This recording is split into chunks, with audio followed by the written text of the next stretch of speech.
part 2 of the 2016 TLX V6 maintenance. Today we're going to be doing the iridium spark plugs, since I don't know if this thing has ever been replaced. There is no information as far as Carfax or anything like that, or the dealer, that it's ever been replaced. So currently I'm assuming it's 92,000 miles on them. So the only thing you're going to need is a powered ratchet, just to make everything a lot faster. You need an extension. This one I kind of just have it in here. I do need to get a smaller 10, obviously a 3/8. I do need to get the spark plug sockets, so I'm gonna go ahead and go get that real quick. This is what you need right here.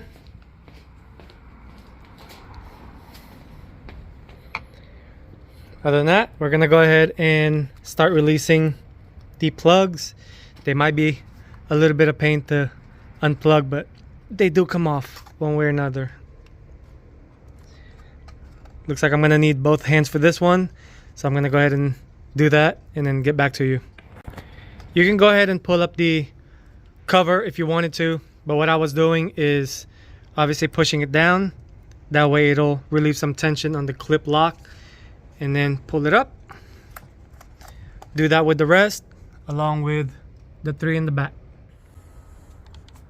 Time to remove the coils. If you don't have one of these powered ratchet, get one, or you can just use a normal hand powered ratchet, I guess. This just kind of speeds up everything.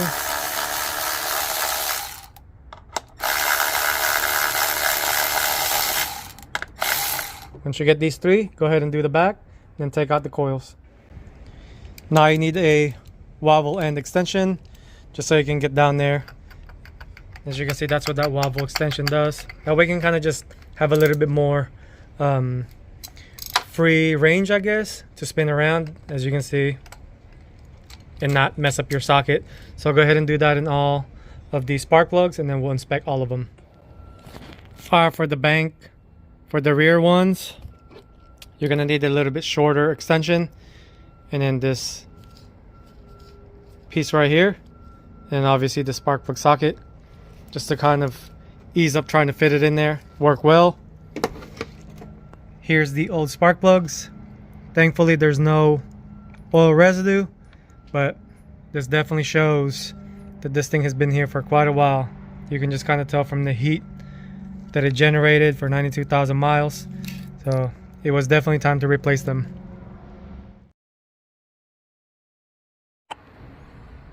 Go ahead and lay out all your new spark plugs. You're gonna apply a little bit of thin layer on the threads, so anti-seize.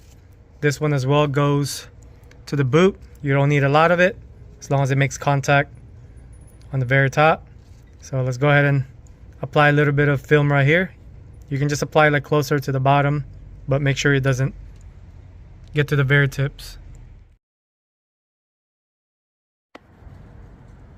Like I said, you don't really need a lot. Just kind of like 2 or 3 threads up. Just apply around it. Best believe it'll spread itself on the threads inside, so you don't have to like go crazy and put so much in there, but just enough for the anti-seize to kind of be there. I've got all 6 spark plugs pretty much tightened and snugged. You don't have to go too crazy tight on these, but just kind of have to snug it. Now for these ones, you want to apply just a little bit of that boot protector. That way it doesn't get stuck. Also helps moisture not to build up in there. So like I said, you don't have to go crazy. You can also use a Q-tip, and you can pretty much apply it that way. So what I always do is kind of just stand them all the same location that they came out of per cylinder, just to kind of help keep everything in line. So we're gonna go ahead and lay it all like that. I'm gonna go ahead and get a Q-tip and then apply a little bit of this boot protector. Here's how I put it. Obviously I'm gonna spread it with the Q-tip, but once you insert them in there, just kind of move it around. That way it'll spread itself, and then pretty much get it prepped.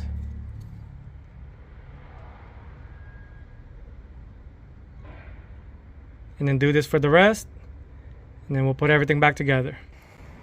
And just like that, spark plugs are done. Here's the part number for the iridiums. As you can see, you just need basic tools. You don't really have to use an electric ratchet, but it does help smooth everything up. So I'll go ahead and start everything, double check everything, make sure there's nothing misfiring, double check all the plugs. Other than that, if you guys have any questions, feel free to leave a comment.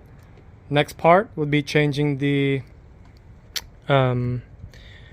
PCV valve. So I'm going to post a video on that one as well.